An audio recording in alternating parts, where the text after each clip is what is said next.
Bem, pessoal, queria agradecer aqui todo mundo pelas visualizações, vocês são foda. Bom, mas agora tem que falar uma coisa importante. A nova taxa que eu tô colocando pra chegar na meta de vídeo. 20 inscritos. Não é muito, mas bora tentar. Bom, pessoal, sem enrolação, bora pro vídeo. Bom, pessoal, territorialidade tem o significado de ser aonde a lei brasileira pode ser aplicada. Em resumo da obra, até onde ela alcança. Como terra, rios, lagos, mar, ar, entre outros objetos. O território terrestre brasileiro, por sua vez, possui um total de 8.516.000 km². Enquanto o mar territorial brasileiro, por sua vez, possui uma taxa de 3.600.000 km². Juntos, nós teremos uma conta de 12.116.000 km². Como também há o território aéreo brasileiro, podemos avaliar ele através de mecanismos de defesa. Vi aqui uma pequena pesquisa, como o antiaéreo russo S-400 e o caça americano X-15. Por sua vez, cada um alcançando uma medida mínima e máxima. Então, se fizermos uma conta adicionando a quantidade de quilômetros que cada um consegue percorrer de altitude, podemos avaliar que a mínima do território brasileiro seria 1.303.681.600 a 4.846.400. Resumo, desculpa. 4.846.400.000 km². A zona brasileira. Total. Atenção à territorialidade, um adendo bem, que embarcações e aviões, por sua vez, caso não portem nem bandeira, nem documentação, esses podem ser interceptados ou mesmo abatidos pelas bases territoriais. Grandes casos de certos abusos desse tipo de defesa são, em 1983, a Boeing 747 da Korea Airlines, que foi abatido pela União Socialista Soviética.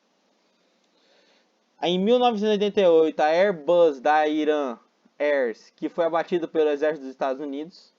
E num caso mais próximo, nós temos a Cessna brasileira abatida pela Guarda Nacional Venezuelana.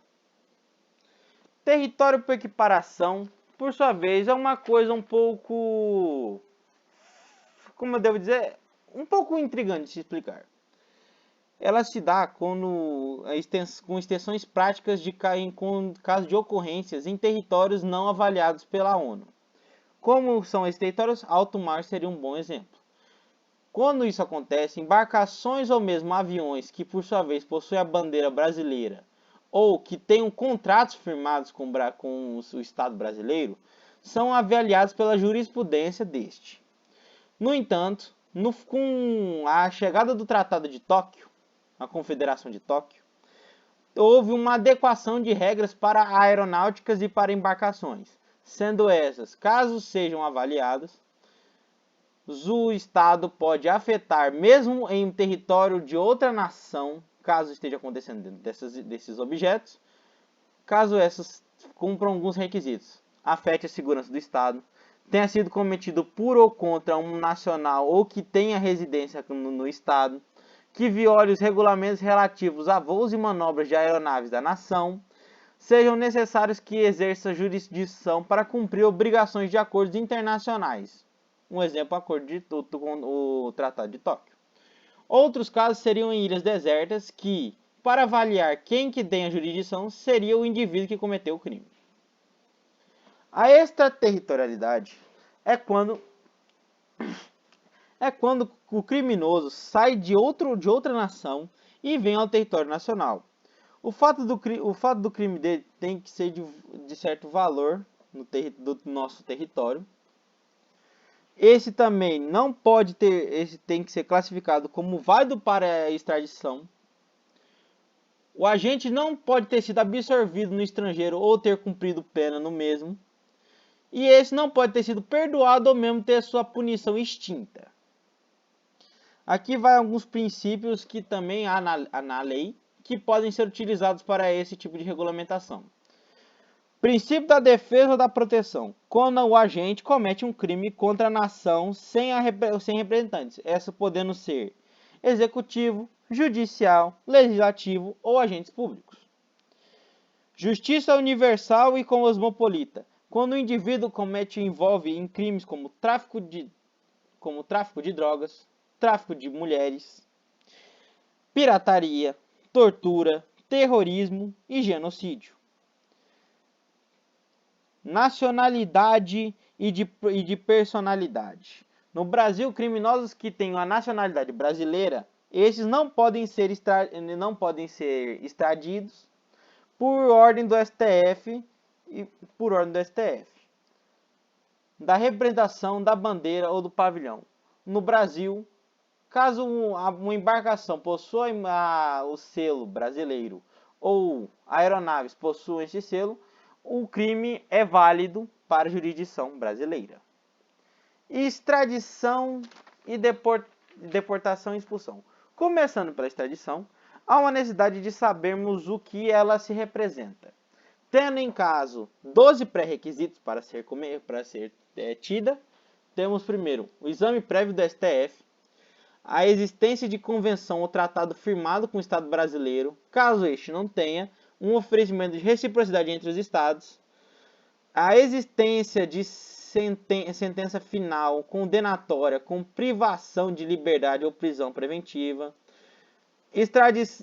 o extradiado tem que ser estrangeiro, o fato deve ser um crime e não uma contravenção penal, a pena máxima do crime deve ser estendida, deve ser superior a 1 ano de privação de liberdade. O crime não pode ser contra liberdades políticas, de opinião, religiosas ou orientações filosóficas. A extradição não pode estar sendo processado, condenado ou absolvido no Brasil pelo mesmo crime que tenha cometido em outros lugares, pelo princípio da ne bis in idem. O nono Estado brasileiro deve ser incompetente para julgar a infração segundo suas leis, e o Estado que requerer deve provar que ser competente para tal julgamento. O extradiado não pode ser submetido ao tribunal de exceção, não pode entrar em extinção a punibilidade pela prescrição, segundo a lei do Estado requerer de acordo com a do Brasil, e a extradição não pode ser considerada por meios oficiais como refugiados pelo governo brasileiro.